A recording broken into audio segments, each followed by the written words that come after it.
just sitting over there just listening to the praise team. It'd be wonderful if we just had some of that music on a CD, wouldn't it? We could just plug in any time and we could listen to that anytime we wanted. Is Brett here today? There he is. I want to say thank you, Brett, for filling in and offering that message last week. I knew the message was really good because even though we were up in the mountains, I was getting the Facebook was pinging, all these pings about affirming messages, all about Brett's sermon that he gave. But the clincher was that when a couple of people just kind of invited me to maybe take a couple extra weeks off, you could just stay up there a couple more weeks, we'll be fine. I have a very hard, at least we'll tell you, I have a very hard time taking vacations. I don't like to do it, not because I don't enjoy being away or having new adventures. I love that stuff, but it's because vacations are hard. And you know what I'm talking about, right? Sometimes vacations can be very, very difficult. There's all that pre-vacation prep work, especially in the church. I had to have a whole service ready in advance, a week in advance. And then when you get back, there's all the catching up stuff that you have to do. But that's not the worst of it. Mostly vacations are hard, at least for me, because without fail, something really messy and sometimes even bad seems to happen when I'm gone. It probably never happens to you, but it happens to me too many times to be a coincidence. So last Saturday, not yesterday, last Saturday, we had the picnic in the park. So Lisa and I were out there at the picnic in the park, enjoying everything. As soon as that lunch was served, we ate lunch, we hopped in our car and we headed straight to the mountains of North Carolina. So we're up there, we're just starting to get acclimated to that 60-degree weather. It was wonderful. So, there we are. So we're up there, by the way, that was before the bathrooms were locked. Anyway, so we're getting acclimated to the 60-degree weather and it's wonderful. And then Sunday comes and so I'm thinking, they're having worship, Brett's giving his message. And so afterwards, I thought, I wonder if Carol will call me and tell me how it went. Well, so she calls to say, you won't believe it, but that giant oak tree in the backyard right by the house, it fell. And not only did it fall, it kind of acted like dominoes. And that tree hit another tree, and it broke that one off, and it hit another tree. And it like dominoed over like 4 trees, including my neighbor's tree. And it took out the main power line. So we were responsible. If you live over in the Sanford area near 46 and you didn't have power, you're welcome. That's what happened. The tree took it all out. So what we did is we decided to rush back. We're rushing back home because I'm too type A. I'm thinking about the mess. I'm thinking about all the things going on. So we cut the vacation short. We come home. We got home just before dark. I'm carefully obeying the speed limit. To get home before dark, we roll up just at twilight, run in the backyard, and see it all. We see the mess and you see all the trees. And I noticed that not only was it the trees, but for 10 years we've been cultivating this privacy vegetation fence, across the back. So it seems like our own little private place back there. It's all gone. It's all mowed down to the ground. So, and then I noticed in the front yard, the sod webworms had attacked my yard. The whole half of my front yard is eaten up with sod webworms, and I had the guy spray the week before I left. Oh, but that's not, I know it's gonna get worse. Then I walk over and I see my little pineapple garden. I bought a pineapple and I planted it in the ground and it actually grew. And so I've been harvesting pineapples. And so every time I eat one, I plant it again. So I got 2 running and I noticed they were almost done and I couldn't wait to come back home and cut it. They're so juicy and tender. And I looked down and you won't believe what I found. On the ground, like a half-eaten corn cob, my pineapple is gone. That was the topper of it all. I talked to my neighbor. He said he saw this really fat raccoon with a big smile on his face walking across, true story, walking across the yard. I couldn't believe they would do this. So I'm not complaining, but yeah, I am complaining. Sometimes you want to complain, don't we? Yeah. I'm not alone though. we love to complain. And even some of Jesus' most caring and compassionate ministry supporters, you know what? They complained. And I want to tell you a little story about one such person that came down with the complaining bug. If you want to open your Bibles to Luke chapter 10, be looking at verses 38 through 42. Very familiar story. Maybe you'll hear it today with refreshed ears.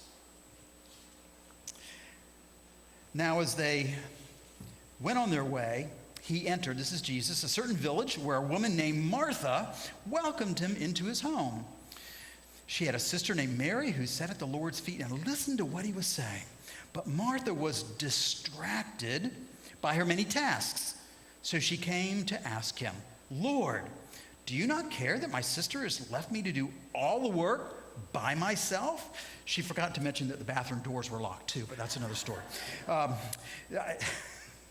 But the Lord answered her, Martha, Martha, you're worried and distracted by many things. There is need of only one thing. And Mary has chosen the better part, which will not be taken away from her. May God bless the reading and the hearing of God's holy word. When you read the story and you listen to it, you kind of come to the conclusion that Martha sounds a bit like a whiner, doesn't she? She's kind of whining to Jesus. She's complaining. She says, hey, Jesus, tell Mary to get up and help me. When I read that story, and I've read that many times, but what struck me this time as I read it, Martha's words sounded oh so familiar. And let's see if you can relate to this. She touched me. She's been in my room, Daddy. She's been in my makeup. She wore my clothes. She ate my food. Now, if you're a parent, you know exactly what I'm talking about, right? We've played that game at home many, many times when my kids were little, and you can try to figure out which one said what. So if your kids were anything like mine were when they were young, you know that when they make those kind of complaints, they're counting on the parental support, right? The parental support to kick in and give that reprimanded action, you know, kind of step in and make somebody do something or stop doing something. So I suppose Martha in this story has a similar hope. And it goes like this. You do care, Jesus, don't you? That my sister left me all alone to serve? The phrasing in the Greek, if you look at this, is actually suggests that Martha's expecting Jesus to respond positively to the way she's put her case together. She's expecting that Jesus would, of course, take her side and tell Mary to get up, to get in gear, and grab hold and become part of the hospitality team and setting the dinner. But I don't want to be too hard on Martha, because in this story, she's actually doing a good thing, isn't she? We all know by now that the Hebrew idea of hospitality is held so high, so important, especially when you're going to have such an honored special guest as Jesus to come in.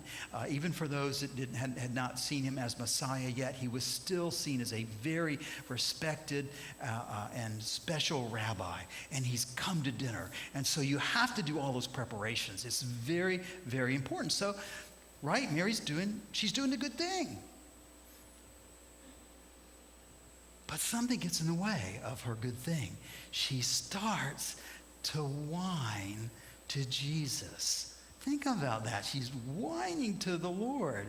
And so Jesus he hears that, but he deals kind of gently with Martha. And instead of calling her out to start helping, he reprimands her by setting her straight, not about the hospitality. That was a good thing. It was about the complaining. Now, why would he do that? Why does he reprimand the person that's working so hard to meet the needs of Jesus himself and his whole hospitality team? She should be praised, right? Hey, look at, man, she did a great job. Way to go. Way to set the table. Way to really make Jesus feel welcome. Way to really show him we love him, right? But listen to Jesus' answer, because it's revealing. He describes Martha's actions in verse 40 as being distracted. She was distracted by her many tasks. Now, the Greek verb that's used for that word, distracted, is perisomai. It's similar to taking a sip of water. Perisomai, and that means it's a rare word. It only appears right here. Of all the stories in the New Testament, this word for distracted appears right here. Why does Jesus use this word right now? And what's causing this distraction? There's something else going on in the story. And that's what I want to focus on today. And Jesus, you may have figured it out, but Jesus had figured it out too. Now, last week, Brett offered a message on joy. And I did watch it, by the way, on YouTube. So he offered that message and suggested that real joy for us, for you and I, according to Jesus, can be found within relationships. And it matters, doesn't it? It matters what kind of relationships if we're going to have joy. And he fleshed that out a little bit.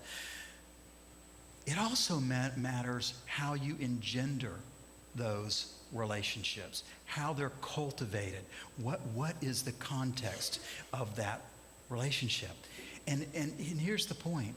If it's centered around whining, I love that face on the screen. If it's centered around whining and complaining, joy, the kind of joy that Brett talked about last week, joy is almost impossible for us to find. I don't know if you ever thought about that. Because complaining is a joy killer. And it's not only a joy killer,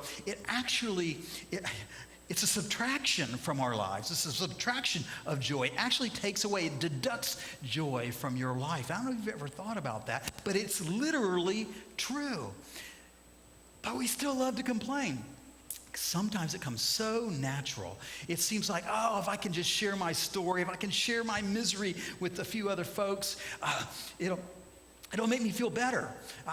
It'll get it off my chest. I'll be able to move on and somehow, But there's real and damaging consequences when we complain. Did you know that? There's something that actually happens in our brain when we complain. So here's some of the scientific research to back up Jesus' concern for Martha's complaining. He's not just getting on Martha for being a whiner. It's more than that. Listen to this. After a half hour of complaining every day, physical damage happens to a person's brain. This is according to the research from Stanford University.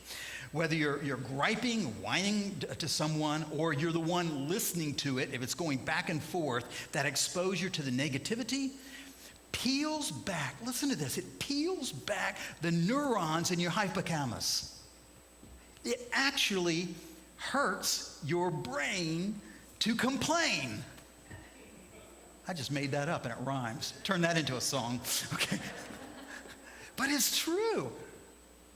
And some people say there's some links now to even Alzheimer's with the amount of complaining that we do, how it begins to degrade some of the cognitive functions in our brain. Turns out, as I said, complaining is really bad. Yet we do it, don't we? I do. I have to confess. I do complain. It comes easy for me sometimes. And we'll complain to anybody. It's funny, I was riding up the elevator at a hospital a couple weeks ago, and you just listen to people. They'll start a conversation. It always has to do with complaining about something. Sure is hot today. Boy, the elevator sure took a long time. It always starts with complaining, right? So it happens with our friends, our family. It happens in our work situations. But you know what? It does have a huge implication on our mental health. Now, I'm not going to kill you with all this research, but just one more. Guy Winch is a PhD, and he's author of a little article called The Squeaky Wheel, and he tells how this happens, how we got to this state. He said we've lost the sense of what complaining is for. Instead, we use it as an exercise of just kind of venting out. And that's what has the consequences. Research shows that 95% of people, he says, when something happens really bad, they don't complain to the source. They complain to others, right? And here's what the research shows. We complain to at least 8 to 16 people but not to the source of whoever our complaint is with. So we love, something will happen over here, but we're going to tell all these other people all about it. And so we repeat the same tales of woe over and over again, all this dissatisfaction in an effort to, I guess, relieve our frustrations. And sometimes people will listen, and I think that can be helpful if we don't wear them out with the complaining. You know, when I heard about the tree, you know, it was Sunday, right after church, Kara called us, and we heard about the tree that it had fallen. And so my mind's all over the tree. What had happened? What is the damage? What are the neighbors saying? All of that kind of stuff. I didn't even think about the groceries spoiling in the refrigerator because power was off, I think, for 5 hours. So, but it's amazing how many times, and Elisa, I'm going to call both of us out, you and I told that story. We're in North Carolina, we're in the top of the mountains, and it seemed every conversation that story came, well, gosh, you know, this tree fell down. You know, we're doing the 8 to 6, and we probably hit 8 to 16 people somewhere in there, retelling that story over and over and over again. And then when I got home and saw the pineapple, I retold the story to all of you because we posted it on Facebook. That picture of the pineapple, how many saw that on Facebook? There. Let me count. Did I get 8 to 16? Yeah. I got you. I hit the numbers. It's right. Can you believe it? That's bad for us. But there's also secondhand complaining. Who would have thought? You know how there's secondhand smoke? There's actually secondhand complaining. If you're in the vicinity of people that are complaining, it has the same negative impact on our brains. This last research here. Research conducted by Professor Sapolsky at the Stanford Medical School revealed that exposure to complaining and negativity, venting and all that stuff, even TV, even watching bad stuff that we see on TV, causes your brain to have the same emotional reaction as experienced when stressed. Because our brain releases cortisol, this stress hormone. That's what makes us get uptight. Just watching that stuff and being around it, we're releasing chemicals in our brain that stress us out. And over time, that kind of thing can become a habit. And if you're surrounded by complainers, you know what they say? You're most likely to become one. It just kind of sucks you in. How many complaints do you think Jesus has heard since the beginning of creation? From all of us, from people of faith, whining. I just imagine he's heard every complaint, every whine over everything that could ever happen. And then I imagine how tiresome that is for the Lord to hear nothing but whining and complaining. But that's not his lesson isn't about him being tired of listening to us. It's something else. It's the futility of worried whining. It's futile for us. It's not helpful. And that gets us back to the Martha story. Martha was whining, and it was futile. It didn't do anything. There was no joy in it. It didn't help anything. And it was distracting her from the needful portion. There was something there for her. There was something wonderful there for her. But she's being distracted. Now, there's a difference between whining and sitting at the feet of Jesus. There's a difference between crying out to God and whining and complaining. Martha didn't want knowledge. You know what she wanted? She wanted a daddy to be the enforcer, to get action, right? But God doesn't work that way with us. And it's a misuse of our relationship, to tag on to what Brett talked about last week. If we're using our relationship with God in that way, it's misusing it, and we'll never find joy there. Crying out, however, is seeking God's favor. And right now, I would invite you to cry out to God, to seek God's favor. As Terry alluded to, the world is spinning, but it always has. And the people of God have always cried out to seek God's favor. But then you have to be willing to listen, to sit at Jesus' feet. Whining's not the better portion. You know what? If you remember nothing today, remember this. There's no whining in the kingdom of God. It doesn't exist there. So if the kingdom is breaking in now through Jesus Christ, it means as the kingdom breaks in, we shouldn't be whiners or complainers. We're up on the mountain near the end of the time to come home, and there's a place called Sunset Rocks outside of Highlands. So we're up on Sunset Rock. Sunset, but like I am off to do, I got up there too early. And we got there an hour early, and it was hot. And then what did I start doing? Oh, why did I make us come up here so early? It's hot. We got to wait an hour. And so I started complaining. And then right near sunset, this woman came up, and she sat down next to me. I don't recall her name. I'd never met her before. And we're sitting there, and we're talking, and, so what's the first thing you do is you complain about how hot it is and all that. But anyway, so we got past that, and I started listening to her story. And she starts to tell me her story, and after about 20 minutes, she started to reveal more and more. And I didn't tell her I was a pastor. I was just trying to listen carefully to what she had to say. And the more I listened carefully, the more she shared. And eventually she shared that she had just gone through a terrible bout of cancer, breast cancer, and she'd had surgery. And she had finished all the chemo, and her hair, she had a hat on, but she took it off. Her hair was just starting to grow back. I still didn't tell her I was a pastor. So we're seated together. There's only 2 benches, and she came to the one I was on. And we're looking at, and the sunset goes behind the mountain. As soon as it dips behind the mountain, everybody gets up and leaves. The show is over. So I said, would you like me to pray for you? I said, I'm a pastor. And she started crying, because she had shared that they had found that there were 2 or 3 spots on her liver. And so we sat there as the sun was going down behind the mountain, and we prayed for God's healing in her life.